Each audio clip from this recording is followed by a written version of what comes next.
Rail हादसे के बाद रेलवे के डीसीपी और प्रत्यक्षदर्शियों की तरफ से क्या कुछ कहा गया, चलिए आपको सुनवाते हैं।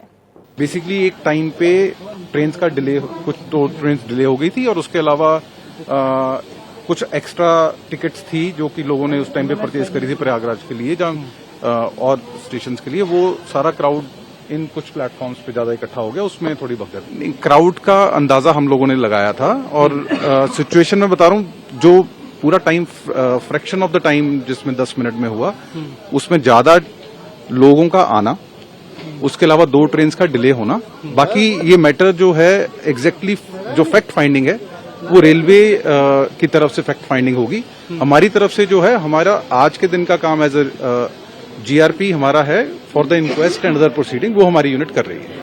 प्रशासन देखिए, प्रशासन जहाँ पे 5,000 10,000 लोग एक ही जगह पे एक ही स्पॉट पे एकत्रित हो जाएंगे, तो प्रशासन वहाँ पे कितना ही हो सकता है, 10-5। लेकिन आज के आज एक ही ट्रेन में सारे के सारे बंदे जाना ये उचित नहीं है और ऐसा भगदड़ मच सकता है। मैंने अपने वीडियो में बताया, ये मैंने 8 बजे बताया और 8:30 बजे ऐसी घटना घट गई। भीड़ ब्रिज पे नहीं थी, पूरे प्लेटफॉर्म पे थी।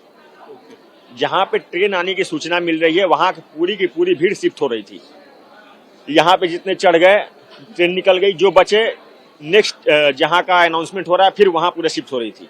वहीं देखिए, इस खबर पर जानकारी के साथ लगातार मेरे सहयोगी देवनाथ हमारे साथ जुड़े हुए हैं। देवनाथ, नई दिल्ली स्टेशन वो स्टेशन है जहां पर आमतौर पर भी इतनी ज्यादा भीड़ होती है कि कंट्रोल कर पाना मुश्किल होता है। महाकुंभ का वक्त है, लाखों करोड़ों की तादाद में जो श्रद्धालु हैं वो प्रयागराज पहुंच रहे हैं। क्या जिस तरह से डीसीपी का हमने बयान सुना, वो कह रहे थे कि हमें पता था कि भीड़ होगी और ये फ्रैक्शन ऑफ सेकेंड, लगभग 10 मिनट तक का के अंदर अंदर इस पूरी ये घटना जो है घटित हुई है।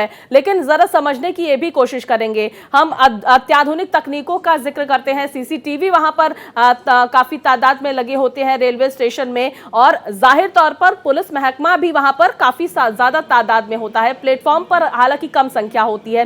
क्या इस तरह की तस्वीरें भी सामने निकल कर आती हैं कि जब इस तरह की भारी भीड़ प्लेटफॉर्म पर एकत्रित होती है, प्रशासन भी छोड़ देता है ऐसी भीड़ को भगवान भरोसे, और यही नतीजा है जो कल निकलकर सामने निकल कर आया है और 18 लोगों की इसमें जान चली गई है।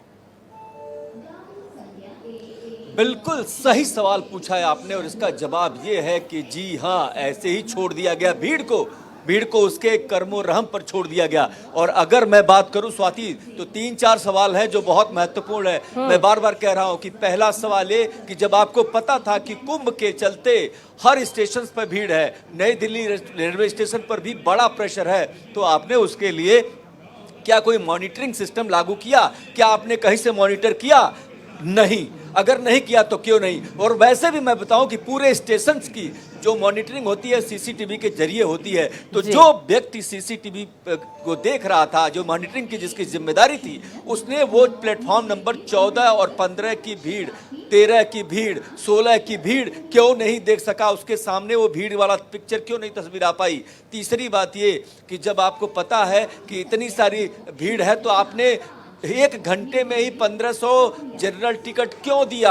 आपको ये नहीं देना था, क्योंकि ये तो भीड़ और बढ़ रही थी। इसके अलावा बात करें तो क्या आपको पता नहीं है, रेलवे प्रशासन से सवाल पूछा जाना चाहिए कि क्या आपको पता नहीं है कि दुनिया भर में कुंभ को लेकर के उत्सुकता है और लोग दुनिया भर के लोग आ रहे हैं, न सिर्फ भारत बल्कि दुनिया भर के। तो जब दिल्ली के लोग या आसपास के लोग, हरियाणा के लोग इसी जगह से जा रहे हैं, तो इस प्रेशर को, ये जो क्राउड मैनेजमेंट नाम की कोई चीज आपने सीखी क्यों नहीं? क्योंकि 18 लोगों की जान गई है और वो 18 लोगों का गुनाह क्या था? वो एक अच्छी यात्रा पर जाना चाहते थे, वो कुंभ जा करके स्नान करके अपना पूर्व जन्म ठीक करना चाहते थे, अपना अगला जन्म ठीक करना चाहते थे।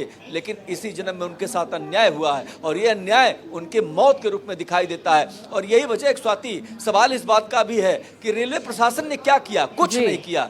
इसलिए मैं कह रहा हूं बार बार, क्योंकि पूरा तंत्र है, पूरी ड्यूटी चार्ट होती है, पूरा सिस्टम है, पूरा मैकेनिज्म है रेलवे का, किसकी क्या जिम्मेदारी, ये सब तय होता है। लेकिन इसके बावजूद भी क्या हुआ कि किसी ने भी अपनी जिम्मेदारी नहीं दिखाई। और मेरे पास तो एक प्रत्यक्षदर्शी ऐसा भी था जिसने कहा कि जब उसने भीड़ को दिखाते हुए एक पुलिसकर्मी को, जीआरपी के जवान को कहा, तो उसने कहा कि मैं अकेले क्या कर लूंगा? तो क्या ऐसे ही लोगों को मरने के लिए छोड़ दिया गया?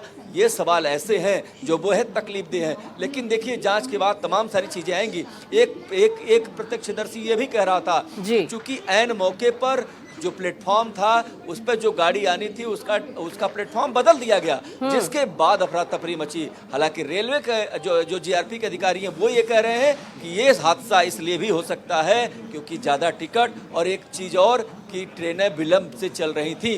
तो आप ये जरा बताइए कि रेलवे एक ऐसी चीज है, कोई भी ट्रेन टाइम से आती है क्या? 10-10 घंटे ट्रेन लेट हो जाती हैं, 8-8 घंटे लेट हो जाती हैं, कोई सुनवाई है, कोई सुनने वाला है? टिकट के दाम बढ़ जाते हैं लेकिन सुधार नहीं होता, पटरियों पे काम नहीं होता। लेकिन आज जो यहाँ हुआ है ये दाग है। ये दाग इसलिए भी है क्योंकि जो नई दिल्ली रेलवे स्टेशन है देश का दिल है, ये एक ऐसी जगह है जहाँ पर देश भर के लिए स्टैंडर्ड सेट होते हैं। तो यहाँ पर अगर ये हालात हैं तो माना जाएगा कि बाकी रेलवे स्टेशन में तो भगवान ही मालिक है।